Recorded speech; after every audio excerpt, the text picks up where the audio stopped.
Hello students, आज हम लोग फर्टिलाइजेशन के बारे में जानेंगे।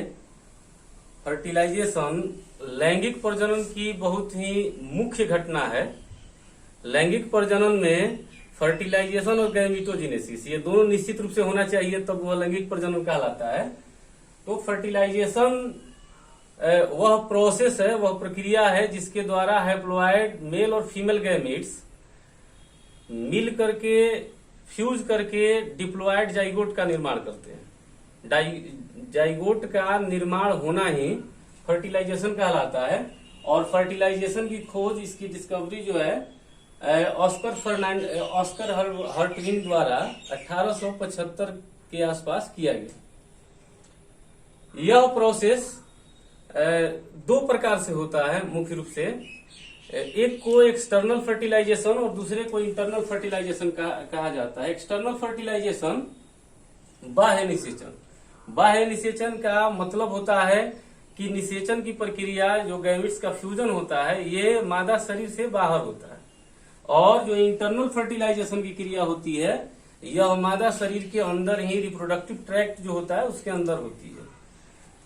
तो मनुष्य में इंटरनल फर्टिलाइजेशन की क्रिया होती है और यह इंटरनल फर्टिलाइजेशन जो फैलोपियन ट्यूब होता है, उस फैलोपियन ट्यूब के एम्पुला में होता है। यहाँ जैसे फिगर आप देख रहे हैं, ये डायग्राम बना हुआ है, तो इसमें फैलोपियन ट्यूब यह है।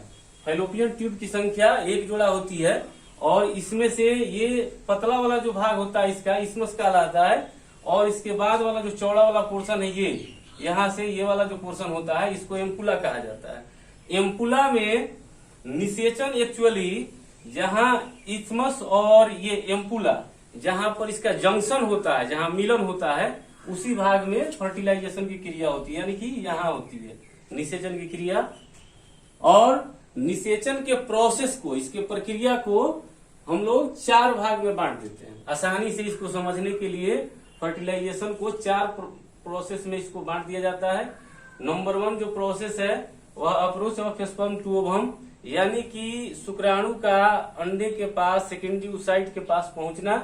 दूसरा है पेनिट्रेशन ऑफ स्पर्म, तीसरा कोर्टिकल रिएक्शन और चौथा फ्यूजन ऑफ गैमेटिक न्यूक्लियाई। ये चार प्रोसेस हैं जिसके द्वारा निषेचन कंप्लीट होता है। तो सबसे पहले हम लोग ये approach of sperm to ovum इसकी चर्चा करते हैं कि कैसे स्पर्म ओवम तक पहुंचता है, इसका कौन कौन सा प्रोसेस है जिसके द्वारा ये पहुंचता है। तो जानकारी के लिए आप जो इसके पहले वीडियो हमने डाउनलोड किया था, जो पिछला जो लेक्चर है, उसमें गैमेटोजेनेसिस और उसके साथ साथ स्पर्म और ओवम का स्ट्रक्चर, इसको आप जरूर देखिए, इसलिए कि उससे बहुत सारी जो उसमें बातें बताई गई हैं उसको यहाँ पर हम कंप्लीटली नहीं बता सकते हैं। और इसमें स्पर्म जो होता है, मेल गैमेट, ये आकार में भले ही छोटा होता है लेकिन यह मोटाइल होता है, गतिशील होता है। इसकी जो संरचना होती है स्पर्म की, चार भागों में बटी रहती है: हेड, नेक, मिडिल पीस और टेल। जो टेल होता है स्पर्म का, वह लैसिंग मूवमेंट करता है और इस मूवमेंट के चलते इसमें ये पहुंच पाता है।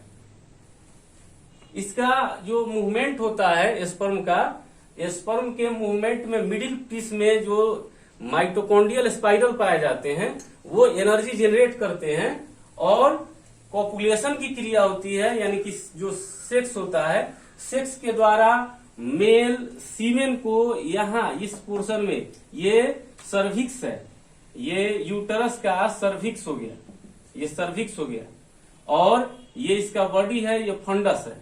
तो ये जो सर्विक्स होता है, इसी के पास यहाँ पर ये वाला जो पोर्शन है, यहाँ ये मेल द्वारा सीमेन को वहां डिपोजिट किया जाता है। अब ये सीमेन क्या है, इसके बारे में हम थोड़ा सा पहले भी बताए हैं और फिर यहाँ पर ये इसको बताते हैं कि सीमेन सेमिनल फ्लूइड, प्रोस्टेटिक फ्लूइड और स्पर्म का मिला हुआ रूप है।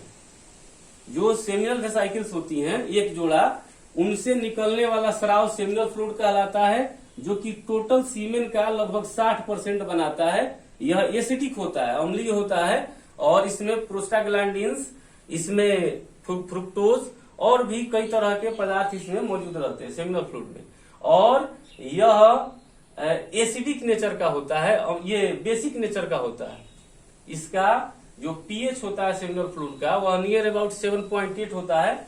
और प्रोस्टेटिक फ्लूइड यानी प्रोस्टेट ग्रंथि से निकलने वाला स्राव, तो जो प्रोस्टेट ग्रंथि से स्राव निकलता है वह टोटल सीमेन का लगभग 30% भाग बनाता है और यह हल्का एसिडिक होता है।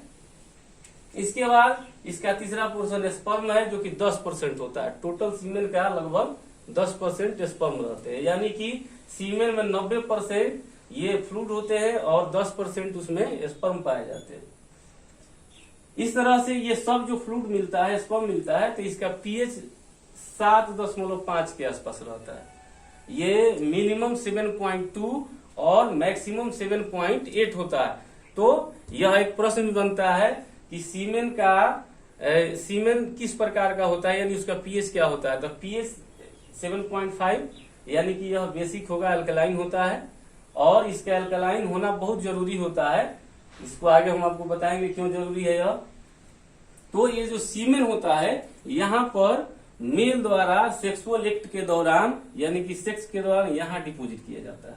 जो वेजाइना होता है इसका अपर पोर्शन जो होता है सर्विक्स के पास, वहां पर ये डिपोजिट किया जाता है।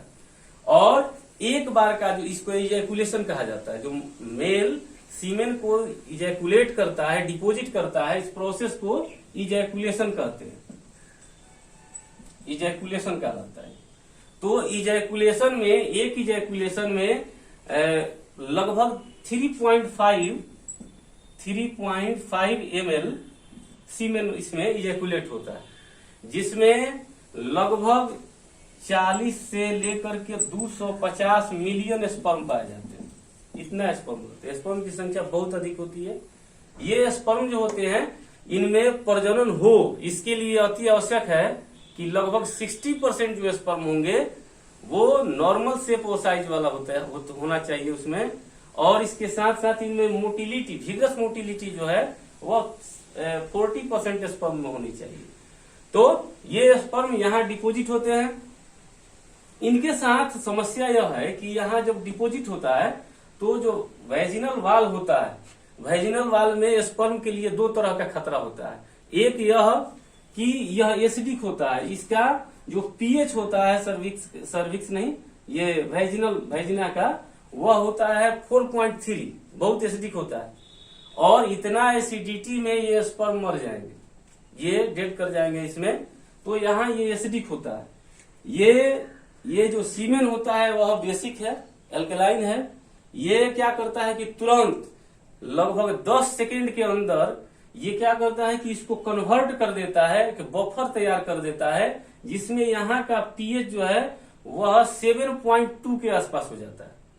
और बहुत कम समय में ही, ये ज्यादा देर के लिए नहीं रह पाता है बफर, कुछ मिनट में ही फिर यह इसका मीडियम जो है एसिडिक हो जाता है। और इसी बीच में ये सीमेन में जो स्पर्म रहते हैं वो इधर एंट्री करते हैं, आगे बढ़ते हैं। और इनका जो मूवमेंट होता है वह 1 से 4 mm प्रति मिनट होता है। इनकी जो स्पर्म की गति होती है वह 1 से लेकर के 4 मिलीमीटर प्रति मिनट होती है। और इसके मोटिलिटी में, जैसा आपको पहले ही बताया मैंने कि उसमें स्पर्म के टेल का भी रोल है, और साथ ही साथ जो ये यूटरस की दीवार होती है, फैलोपियन ट्यूब की दीवार होती है, इसमें भी पेरिस्टाल्टिक मूवमेंट होता है। इसके चलते भी ये आगे बढ़ते हैं। तो इनका यह रूट है, यहाँ से ये गर्भाशय में प्रवेश करते हैं और यही रूट जो है इस तरह से ये स्पर्म फैलोपियन ट्यूब में जाते हैं, जहां निषेचन होगा, इनकी गति होती है। हाँ, यहाँ पर थोड़ी सी हम लोग चर्चा करते हैं कि जो वैजिना होता है इसका ये एसिडिक मीडियम इसमें क्यों पाया जाता है। तो इसका कारण यह है कि जो पैथोजेंस होते हैं, बहुत तरह के ऐसे रोग पैदा करने वाले कारक होते हैं, बैक्टीरिया होते हैं, जो मनुष्य में, फीमेल में कई प्रकार की बीमारियां उत्पन्न कर सकते हैं। तो उनको मारने के लिए यहाँ पर ये एसिडिक मीडियम पाया जाता है। और दूसरा जो खतरा होता है स्पर्म पर, एक तो हो गया कि एसिडिक मीडियम है, इसके चलते नष्ट होते हैं स्पर्म। दूसरा कि इसमें पैथोजेंस पाए जाते हैं, जो इसका एपिथेलियम होता है इसमें पैथोजेंस रहते हैं, रोग पैदा करने वाले कारक होते हैं, वो स्पर्म को इनगल्फ कर जाते हैं, खा जाते हैं। और ये जो रूट होता है इसका, यहाँ फैलोपियन ट्यूब तक आने के लिए स्पर्म का, इसमें जो आप यहाँ देख रहे हैं कि 40 से लेकर के ये नॉर्मली 200 से 200-300 मिलियन के आसपास स्पर्म होते हैं एक इजैकुलेट में। और ये स्पर्म जब यहाँ से गति करते हैं तो कुछ में तो मोटिलिटी नहीं रहती है, जिसमें रहती है मोटिलिटी उनमें से कुछ को यह जो एसिडिक मीडियम होता है ये नष्ट कर देता है, कुछ को इसमें पाए जाने वाले पैथोजेंस नष्ट कर देते हैं। तो फैलोपियन ट्यूब में प्रश्न उठता है कि फैलोपियन ट्यूब में कितना स्पर्म पहुंचते हैं। तो ये गति करते हुए जब इसमें पहुंचते हैं, जाते हैं, तो उस समय नियर अबाउट 100 स्पर्म पहुंचते हैं फैलोपियन ट्यूब में। निषेचन केवल एक किसी स्पर्म से होना है। तो यहाँ से इजैकुलेशन के पश्चात सेक्सुअल एक्ट के दौरान स्पर्म का यहाँ से इस रूट से होते हुए फैलोपियन ट्यूब के एम्पुला तक पहुंचने में 5 से 6 घंटे का समय लगता है और ये पहुंच जाता है। ये प्रोसेस हो गया approach of sperm to ovum, ovum के पास तक स्पर्म का पहुंचना। तो अब दूसरा हम लोग टॉपिक देखते हैं पेनिट्रेशन, पेनिट्रेशन ऑफ स्पर्म। तो स्पर्म का पेनिट्रेशन होता है, इससे थोड़ा सा पहले हम लोग जानेंगे, तो पिछले लेक्चर में भी मैंने बताया था इस ओसाइट के या ओवम के स्ट्रक्चर के बारे में। तो इसकी स्ट्रक्चर जो ओवुलेशन की क्रिया होती है, ये दोनों ओवरी हो गई। ओवरी में जब यहाँ ओवुलेशन की क्रिया होती है, अंडोत्सर्ग होता है, तो ये फिम्बरी जो होती है इसमें फैलोपियन ट्यूब में जो फिम्बरी पाई जाती है, ये फिम्बरी क्या करती हैं कि इसको गैदर करने का काम करती हैं। इसमें इस तरह की क्रिया होती है और जिसके चलते ये यहाँ से या यहाँ पर आप कहिए कि यहाँ से ये ओवम को गैदर करती हैं, पकड़ती हैं और ये इसमें ओस्टियम पाया जाता है। जो फैलोपियन ट्यूब का एम्पुला होता है उसमें एक छोटा सा छिद्र होता है जिसको ओस्टियम कहते हैं। उसी ओस्टियम के रास्ते ओवम इस एम्पुला के अंदर पहुंच जाता है और एम्पुला में जहां एम्पुला लास्ट करता है, यानी कि इधर से शुरू होता है और जहां इथमस जो होता है वो लास्ट करता है, इसका जो जंक्शन होता है वहीं निषेचन की क्रिया होनी है। वहां तक ये स्पर्म पहुंच गया। पहुंचने के बाद पेनिट्रेशन होता है। तो पेनिट्रेशन यानी कि स्पर्म द्वारा जो ओवम होता है उसके इन्वेलप्स को, यानी कि corona radiata, zona pellucida, vitelline membrane, इन सभी को पेनिट्रेट करने की जो घटना होती है, इसमें एक केमिकल यह प्रोसेस है, रासायनिक प्रक्रिया है। इस रासायनिक प्रक्रिया में सबसे पहला जो रोल है वह फर्टिलाइजिन और anti fertilizin reaction, fertilizin anti fertilizin, ये फर्टिलाइजिन एंटी फर्टिलाइजिन रिएक्शन होता है। ये है क्या? तो जो फर्टिलाइजिन होता है एक रासायनिक पदार्थ है जो कि ओवम के द्वारा, इसके द्वारा स्रावित किया जाता है, और एंटी फर्टिलाइजिन एक रासायनिक पदार्थ है जो स्पर्म के द्वारा स्रावित किया जाता है। तो ये फर्टिलाइजिन और एंटी फर्टिलाइजिन हाईली स्पेसिफिक होता है, यानी कि प्रत्येक जाति के लिए यह विशिष्ट होता है। जो ओवम से निकलने वाला फर्टिलाइजिन होता है ये इस एंटी फर्टिलाइजिन से रिएक्शन करता है और स्पर्म को अपनी ओर अट्रैक्ट करता है, अपनी ओर आकर्षित करता है। यहाँ आप गैमिटोजेनेसिस में आपको बताया गया है कि उसमें जो गैमिटोजेनेसिस होता है फीमेल में, यानी ऊजिनेसिस, तो ऊजिनेसिस में जब अंडोत्सर्ग होता है, यानी कि अंडा बाहर निकलता है, उस समय वह सेकेंडरी ऊसाइट स्टेज में होता है, सेकेंडरी ऊसाइट स्टेज में होता है। और जो मियोसिस सेकेंड होता है, अर्धसूत्री विभाजन, द्वितीय अर्धसूत्री विभाजन, उसके मेटाफेज अवस्था में यह सस्पेंडेड रहता है, सेकेंडरी ऊसाइट। और जब ये बाहर निकलता है तो इसमें कोरोना रेडिएटा, जोना पेलुसिडा और विटेलाइन मेम्ब्रेन, ये तीनों इसके साथ पाई जाती हैं। जो कोरोना रेडिएटा होता है, ग्रेनुलोसा सेल उसमें पाई जाती हैं, ये भी इसके साथ बाहर चली जाती हैं। और यह एनिमल पोल हो गया, एनिमल पोल की तरफ न्यूक्लियस रहता है, एनिमल पोल के पास ही ये फर्स्ट पोलर बॉडी, इसी स्टेज में सेकेंडरी ऊसाइट रहता है, यहाँ इसमें फैलोपियन ट्यूब के अंदर। तो जब ये नजदीक पहुंचता है स्पर्म जब नजदीक पहुंचता है और उसके बाद ये जो रिएक्शन होता है फर्टिलाइजिंग एंटी फर्टिलाइजिंग रिएक्शन, इसके बाद क्या होता है कि स्पर्म के एक्रोसोम से एक्रोसोमल रिएक्शन की क्रिया द्वारा उसमें से स्पर्म लाइसिन स्रावित होता है। ये स्पर्म लाइसिन ये स्रावित होता है। स्पर्म लाइसिन हाइलुरोनिडेज और एक्रोसिन, ये दो एंजाइम होते हैं, मुख्य एंजाइम है जो एक्रोसोम से स्रावित होते हैं। उसमें हाइलुरोनिडेज और एक्रोसिन ये दोनों मिल करके स्पर्म लाइसिन कहलाते हैं। तो सबसे जो बाहर वाली ये दीवार, ये यहाँ पर ये जो एनिमल पोल होता है, यहाँ पर स्पर्म यहाँ पर आता है और यहाँ आने के बाद इसका जो एक्रोसोम होता है उस एक्रोसोम से पहले स्रावित होता है इसमें से हाइलुरोनिडेज। और हाइलुरोनिडेज क्या करता है कि यह जो दीवार है बाहर वाली यानी कोरोना रेडिएटा, इसको यह गला देता है। और इसके बाद ये दूसरी जो दीवार होती है जिसको जोना पेलुसिडा कहते हैं, जो ब्लैक कलर से मैंने बनाया है, ये दूसरा जो एंजाइम होगा एक्रोसिन, वो इसको गला देता है ये। और जब यह क्रिया होती है तब एक्टिवेशन होता है और एक्टिवेशन के साथ ही जो ये ओवम होता है सेकेंडरी ओसाइट स्टेज में, वो अब ये एक बार फिर डिवाइड कर जाता है, यानी कि मेटाफेज से उसके बाद जो एनाफेज टीलोफेज की जो अवस्था होती है कंप्लीट होती है और एक और पोलर बॉडी का निर्माण होता है यहाँ पर। और तब ये पोलर बॉडी में चूंकि उसमें साइटोप्लाज्म बहुत कम मात्रा में पाया जाता है, ये इससे निषेचन में कुछ लेना देना नहीं, ये भाग नहीं लेती हैं।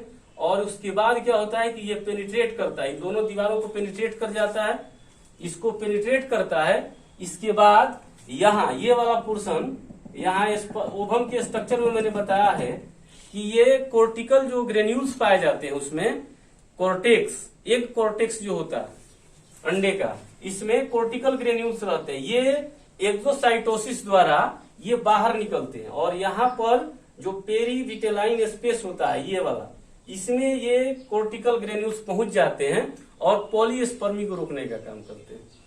यहाँ ये आ जाता है तो पॉलीस्पर्मी नहीं, यानी कि केवल एक स्पर्म ही इसमें एंट्री कर सकता है। इसको थोड़ा सा हम लोग अगर कहें उदाहरण के लिए, या थोड़ा सा इसको आप प्राचीन जो इतिहास है उसमें पढ़ते हैं हम लोग, एक स्वयंवर होता था विवाह में। स्वयंवर एक प्रोसेस होता था उसमें विवाह के लिए, जिसमें कोई शर्त रख देता था, जो लड़की के पिता या कोई गार्जियन है वो शर्त रख देता था कि इस शर्त को जो पूरा करेगा उसी से विवाह होगा। तो आप ऐसे समझ लीजिए कि यह यहाँ पर दुल्हन है, ओवम दुल्हन है, और इससे मैरिज करने के लिए जो स्पर्म है, स्पर्म की संख्या लाखों करोड़ों में है, ये स्वयंवर में भाग लेने वाले स्पर्म, और इससे विवाह होना है। तो यहाँ पर कंडीशन किस तरह का स्वयंवर है? तेज पहुंचने का, जो सबसे पहले पहुंच जाएगा उससे विवाह होना है, मतलब कि उससे फ्यूजन होना है, और बाद बाकी जो बच जाएंगे वो बाराती बनेंगे। क्या होता है इसमें कि लगभग ये इतने स्पर्म चलते हैं, कुछ नष्ट हो जाते हैं, कुछ 100-150 के आसपास, 100 के आसपास पहुंचते हैं फैलोपियन ट्यूब में। उसमें से जो सबसे फास्ट होता है, फास्टेस्ट स्पर्म, तो फास्टेस्ट कौन होगा? जो सबसे स्ट्रांग होगा, वह पहुंचता है सबसे पहले स्पर्म ओवम के पास। एक पहुंच जाता है, फर्टिलाइजिंग एंटी फर्टिलाइजिंग रिएक्शन होता है, पेनिट्रेट करता है ओवम की दीवार को, और उसके बाद कोर्टिकल जो ग्रेन्यूल्स हैं ये पेरीविटेलाइन स्पेस में जाकर उसको ब्लॉक कर देती हैं, जिससे कि कोई दूसरा स्पर्म उसमें प्रवेश नहीं करे। उसको पॉलीस्पर्मी कहा जाता है, पॉलीस्पर्मी नहीं होने पाए तो पॉलीस्पर्मी को यह रोक देता है। और बाद में जो भी स्पर्म पहुंचते हैं सब समझिए कि आपकी बाराती हो जाते हैं, दूल्हा तो हो गया है, पहले पहुंच गया। तो ये वाला प्रोसेस होता है यहाँ पर निषेचन होने के लिए। तीसरा ये कोर्टिकल रिएक्शन में क्या होता है कि यहाँ पहुंच जाना ही कोर्टिकल रिएक्शन है, पेरीविटेलाइन स्पेस में कोर्टिकल ग्रेन्यूल्स का। इसके बाद चौथा fusion of gametic nuclei. Ovum के अंदर जो स्पर्म होते हैं उसका टेल बाहर ही रह जाता है, टेल उसमें प्रवेश नहीं करता है, केवल उसका हेड और मिडिल पीस नेक जो होता है वो प्रवेश करता है। तो वह जब प्रवेश करता है तो आप ये जानकारी होगा या नहीं है, छोड़िए उस बात को। उसमें क्या होता है कि जो स्पर्म होता है उसमें सेंट्रियोल पाए जाते हैं, और सेंट्रियोल सेल डिवीजन के लिए बहुत जरूरी है। तो सेंट्रियोल स्पर्म में होता है, ओवम में साइटोप्लाज्म ज्यादा मात्रा में है, लेकिन स्पर्म में साइटोप्लाज्म नहीं रहता है, नहीं के बराबर होता है। ये इसके अंदर जब स्पर्म प्रवेश कर जाता है तो इसका जो सेंट्रियोल होता है स्पर्म का, उस सेंट्रियोल द्वारा ये जो फ्यूजन की क्रिया होती है गैमेटिक न्यूक्लियाई का, न्यूक्लियस का जो फ्यूजन होता है दोनों के, तो उसमें प्रवेश करने के बाद जो इसका प्लाज्मा मेम्ब्रेन होता है स्पर्म का, वह इसका जो न्यूक्लियर मेम्ब्रेन होता है, ये सभी उसमें नष्ट हो जाते हैं। और जो न्यूक्लियस के अंदर जो उसमें क्रोमोसोम होते हैं वो इसके क्रोमोसोम के साथ मिक्सअप हो जाते हैं, मिल जाते हैं। और मिल जाते हैं यानी कि 23 जो गुणसूत्र होते हैं स्पर्म में वह, और 23 गुणसूत्र जो ओवम में रहते हैं ये मिल करके एक डिप्लॉयड न्यूक्लियस का निर्माण कर देते हैं। यानी कि अब निर्माण हो जाता है जाइगोट का। जाइगोट का निर्माण होना ही फर्टिलाइजेशन कहलाता है, निषेचन कहलाता है। तो निषेचन की क्रिया इस प्रकार कंप्लीट होती है। थोड़ा सा हम लोग जानते हैं इसमें कि निषेचन जब हो जाता है, निषेचन कहाँ हुआ तो यहाँ पर एम्पुला में, और निषेचन होने के बाद, हाँ, निषेचन होने में जो स्पर्म यहाँ इजेकुलेट हुआ है वह कितने समय तक निषेचन करने योग्य रहता है, तो यह शरीर के अवस्था के ऊपर भी डिपेंड करता है, लेकिन यह 12 से 24 घंटे तक निषेचन की क्षमता रखता है स्पर्म। इस दौरान निषेचन यह कर सकता है, लेकिन यह 2 से 3 दिनों तक जीवित रहता है। निषेचन करेगा 24 घंटे के अंदर ही कर सकता है, लेकिन यह जीवित रहता है 2 से 3 दिनों तक। ओवम जो होता है यहाँ रिलीज होने के बाद अंडाशय से, यह भी 24 घंटे तक निषेचन की क्षमता रखता है। उसके बाद जीवित रहता है 2-3 दिन तक, लेकिन उसके बाद निषेचन की क्रिया समानतः नहीं होती है। तो यह हो गया इसमें ये निषेचन का प्रोसेस हुआ। निषेचन 4 प्रक्रियाओं द्वारा पूरा हुआ। Approach of sperm to ovum, दूसरा penetration of sperm, cortical reaction, fusion of gametic nuclei. चूंकि इसमें जो एम्ब्रियोजेनेसिस है उसमें हम लोगों के सिलेबस में जो 12th का सिलेबस है उसमें बहुत ज्यादा नहीं पढ़ना है, तो थोड़ा सा यहाँ हम बताते हैं कि क्या होता है कि जब निषेचन की क्रिया होती है, जाइगोट बन जाता है, उसके 12 से 24 घंटे के भीतर ये डिवीजन की क्रिया होती है, सेल डिवीजन होता है, बहुत फास्ट सेल डिवीजन होता है जिसको क्लीवेज कहते हैं, यानी क्लीवेज की क्रिया होती है। और ये 12 से 24 घंटे के बीच 2 सेल अवस्था में यह प्रवेश करता है, और यह अब इस तरह से आता है, फैलोपियन ट्यूब से होकर ही आता है गर्भाशय में। फिर तीसरे दिन यह मोरुला के स्टेज में बदल जाता है। मोरुला यानी कि लगभग 8 से 16 सेल की जो अवस्था होती है, सॉलिड बॉल जैसी संरचना होती है, सॉलिड गेंद जैसी संरचना होती है मोरुला। और मोरुला के बाद वाला जो स्टेज होता है उसको कहते हैं ब्लास्टुला। तो ब्लास्टुला वाला स्टेज होगा, ब्लास्टुला बनता है, उसके बाद ब्लास्टुला में एक ब्लास्टोसील बन जाती है यहाँ पर कैविटी, और यह लगभग 7वें दिन ये आकर के गर्भाशय के दीवार से चिपक जाते हैं। यहाँ ये वाला जो पोर्शन है यहाँ पर ये आकर के इंडोमेट्रियम के साथ चिपक जाता है, जिसको इम्प्लांटेशन कहा जाता है। तो ये ऑब्जेक्टिव में क्वेश्चन आता है कि इम्प्लांटेशन किस दिन होता है और उसका टाइमिंग। तो उसमें इम्प्लांटेशन 7वें दिन होता है, याद रखिएगा। मोरुला तीसरे दिन बन जाता है, और इसमें निषेचन के पश्चात एक और इसमें क्वेश्चन रहता है, बहुत ये ज्यादा क्वेश्चन आता है कि निषेचन होता कहाँ पर है, निषेचन कहाँ होता है। तो निषेचन की प्रक्रिया, निषेचन एम्पुला में होता है, इसको याद रखेंगे।